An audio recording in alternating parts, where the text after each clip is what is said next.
मंडळी, सध्या मीडियावरती ही रील प्रचंड व्हायरल आहे. एक बाप आपल्या मुलाला मारतोय झाडून, परंतु मुलाची प्रतिक्रिया मात्र वडिलांना काहीतरी उलट बोलण्याची, त्यांचा हात धरण्याची नाहीये.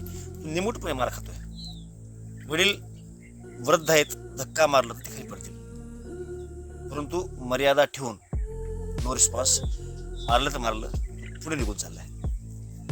आता या जमान्यामध्ये अशा पद्धतीचं दृश्य पाहिल्याच्या नंतर ही रील जी व्हायरल होते त्याचं मागालच कारण हे असे सीन पाहायला मिळत नाही. आज आपण घरोघर जर पाहिलं तर आईवडिलांची ज्याला कदर म्हणतात, आईवडिलांचा मान सन्मान म्हणतात, आईवडिलांची किंमत जी असते नजरेमध्ये मुलांच्या, ती आज राहिलेली नाहीये.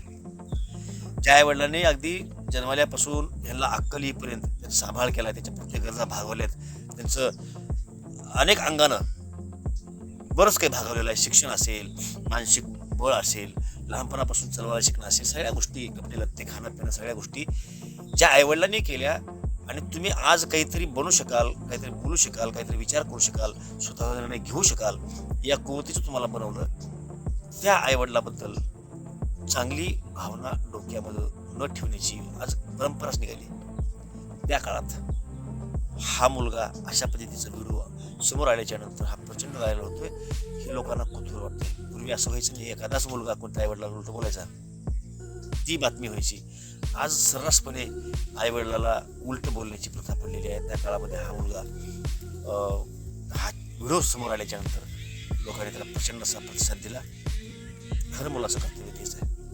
आईवडिलांनी केलेले उपकार त्याला म्हणता येणार नाही, त्याचे कर्तव्य केलं आहे, पण तुमच्यासाठी ते उपकाराचे आहेत. अगदी लहानपणापासून हातातल्या थोड्याप्रमाणे तुम्हाला त्यांनी जपलेलं आहे, तुमच्या प्रत्येक गरजा भागवलेल्या आहेत. आज तुम्हाला स्टँड होण्यासाठी जे त्यांच्या कृतीप्रमाणे करणं शक्य आहे ते केलेलं आहे. अंबानी आपल्या मुलासाठी एक बाप म्हणून जे करतो, तोच अगदी शेतकरी सुद्धा आपल्या मुलासाठी एक बाप म्हणून करतो. त्यांना जे देत आहे, ते कार देत असेल, हा मोटरसायकल देत असेल, सायकल देत असेल, आपल्या कृतीनुसार जे शक्य आहे ती प्रत्येक गोष्ट आपला बाप, आपले वडील आपल्यासाठी करतात.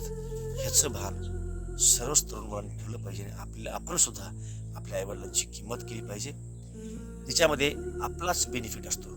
आता या संदर्भातला एक सविस्तर असा व्हिडिओ तुम्हाला मी नंतर येणाऱ्या काळामध्ये पाठवणार आहे की कुटुंबाबद्दल सद्भावना जर बाळगली तर तुमच्या आयुष्यामध्ये चांगलं कसं घडत जातं. हे एक नेचर आहे, युनिव्हर्स आहे, एक ब्रह्मांड आहे, देव आहे.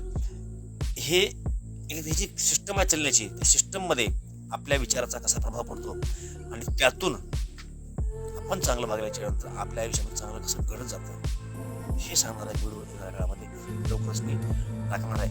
परंतु या रीलला प्रचंड असा प्रतिसाद मिळतो ती या कारणामुळेच.